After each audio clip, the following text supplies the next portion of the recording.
Hey guys, it is Booligan with Airsoft. Your treat, BooliganAirsoft.com and Airsoft Insider Magazine, giving you a very quick video first look at the Cybergun FNX45 civilian model. Now you guys have probably seen some reviews on the tactical model with the suppressor ready sights, the threaded barrel, and a couple of other features.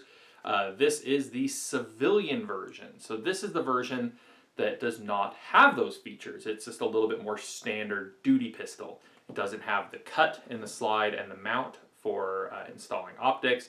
And as mentioned, it has standard height iron sights and no threaded barrel. But the rest of the features between the two are essentially the same. You have the same Ambidextrous magazine release, which is nice because you don't have to change anything around.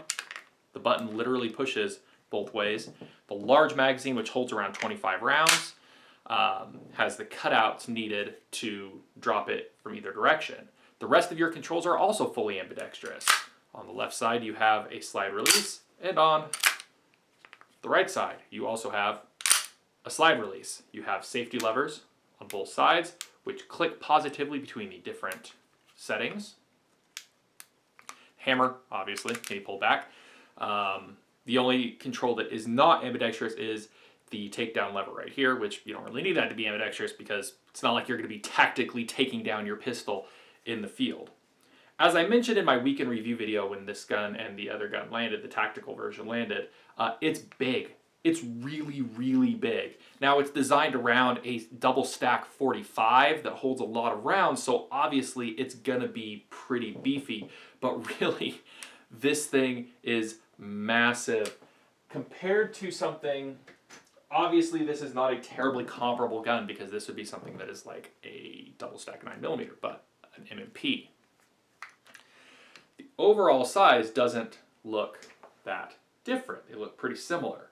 But the thickness and the size of the grips compared to the two, they are just really, really thick.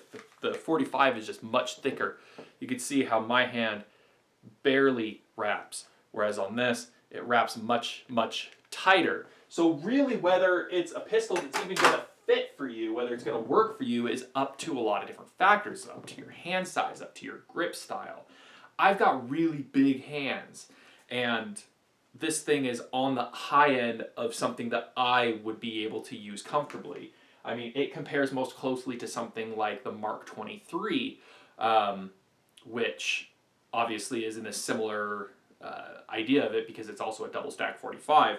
But yeah, the overall size of this, the slide width, just the bulk of this thing, it's huge. But it's lightweight. It is easy to point and shoot. The polymer frame construction and the metal slide combine to make a gun that is, again, while being really big, it carries what pretty low weight it has very well. It has all the controls in all the right places. It points very, very well depending on your grip style. And performance-wise, the thing works very well as well. Now, when it comes to maintenance and it comes to shooting this thing, like most airsoft pistols, you do have to disassemble it to adjust the hop up, so you're going to want to take some time at the beginning to get that dialed into right where it needs to be. The trigger pull on this is very, very good. You just have a very short take up and it just drops the hammer. Your trigger reset, not very long either. See if we can get a better shot on that. So your trigger reset is that far, and then it's reset.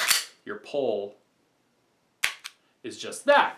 So the gun shoots well, it works well, it points well, it handles well.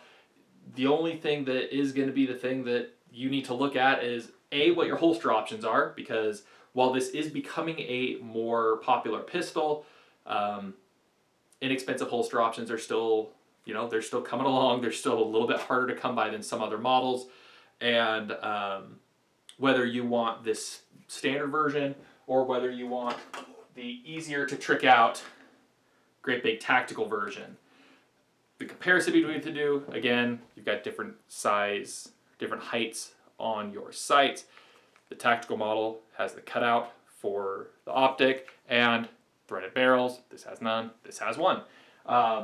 And the parts are interchangeable between the two, so if you get them both and you want to kind of make a weird mix and mash amalgamation of the two, put threaded barrel on this, throw the slide from this one on that one, switch it up, go crazy, do what you want to do, treat yourself. This guy, the tactical model, is priced around 160 bucks currently. I actually haven't seen this one for sale yet, so I don't know what the current price is on this, but it should be hitting the market soon. And pricing, I would imagine, would be similar to that, if not a little bit less, because it has a few less features. So, all in all, again, if you're looking for a really, really big pistol that's more set up as a primary than as a secondary, this may be the pistol for you. Available at wherever your standard Cybergun, Palco, Spartan Imports guns are sold, and price should be around 150 bucks. Many thanks to you guys for your continued support. Many thanks to Cybergun for sending us over this stuff to test out. And of course, as always, thanks for watching.